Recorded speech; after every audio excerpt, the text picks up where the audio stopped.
فاتحہ کے اختتام پر آمین کیسے کہا جائے، یہ تو بہت بڑا مسئلہ ہے، آج ہوا بنا ہوا ہے، یہ تو کیا ہے، ہارٹ آف دی ٹاپک ہے یہ آج. لیکن یاد رکھیے اس کے بارے میں اصل علم کیا ہے، یاد رکھ لیجئے. ہمیں علم سے جو بات مل گئی اس کو پیروی کر لینی چاہیے، وہ کتاب و سنت کے بس مسئلہ ختم.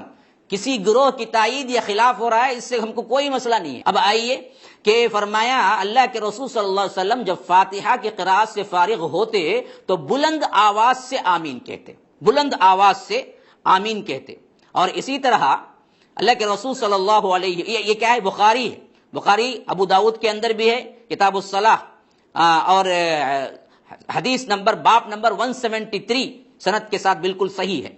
فرمایا کہ رسول اکرم صلی اللہ علیہ وسلم مقتدیوں کو آمین کہنے کے بارے میں فرماتے ہیں کہ جب امام ولضالین کہے تو تم آمین کہو. یاد رکھو جب امام آمین کہتا ہے تو فرشتے بھی آمین کہتے ہیں.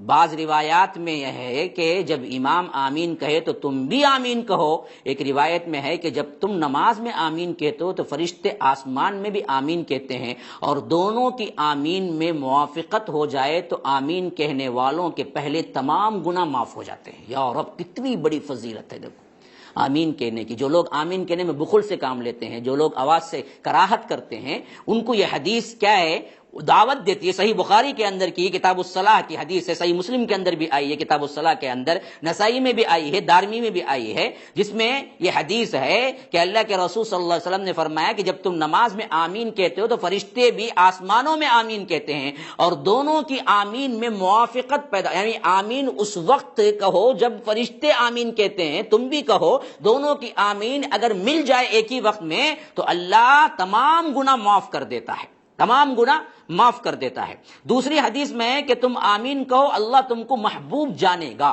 یا رب تم آمین کہو تو اللہ تبارک و تعالی تم کو محبوب جانے گا.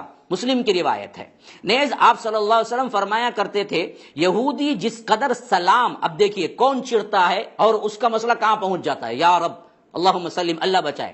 اب کون آمین سے چڑھتا ہے، کون بلند آواز کی آمین سے چڑھتا ہے، اور وہ کہاں جا کے پھنستا ہے، اس حدیث میں دیکھ لیجئے جو کہ کیا ہے. اللہ کے رسول صلی اللہ علیہ وسلم فرماتے ہیں کہ صحیح ابن ماجہ کی بھی روایت ہے، فرمایا کہ یہودی جس قدر سلام اور امام کے پیچھے آمین پر تم سے حسد میں مبتلا ہیں، اس قدر کسی دوسرے عمل سے نہیں ہوتے. تو جو حسد کرتا ہے، جو چڑھتا ہے آمین سے، وہ کس کیٹیگری میں پہنچ جاتا ہے ذرا اندازہ کر کے دیکھ لینا چاہیے. کیونکہ اللہ کے رسول صلی اللہ علیہ وسلم نے فرمایا کہ یہودی جس قدر سلام اور امام کے پیچھے آمین پر تم سے حسد میں مبتلا ہیں، اس قدر کسی دوسرے عمل میں نہیں ہے، کسی دوسرے عمل میں نہیں ہے. ان کو سب سے زیادہ حسد اس پہ آتا ہے کہ جب ان سے کہا گیا تم آمین کہو تو یہ آمین کہہ دیے، اور ہم کو کہا گیا جب سمعنا و اطعنا تو ہم نے بدبختوں نے کیا کیا، سمعنا و عصینا کہا. تو یہ چڑ ہوتی ہے ان کو سب سے زیادہ، تو یہ جلن ہوتی ہے. تو آج کوئی جلتا ہے آمین کے کہنے سے، اب اندازہ لگا لو پھر اس کا حکم کہاں پہنچتا ہے. تو آمین سے وہی چڑھے گا جو دراصل یہودی ہوگا. حدیث سے تو یہی بات، تو اللہ کے لیے قرآن اور حدیث میں جو بات آ گئی اس کو مان لیا کرو، بس مسئلہ ختم. قرآن اور حدیث ایتھینٹک ہے، سند ہے، اس کے علاوہ کوئی امام مسلک وغیرہ سند نہیں ہے. اصل چیز تو یہی ہے.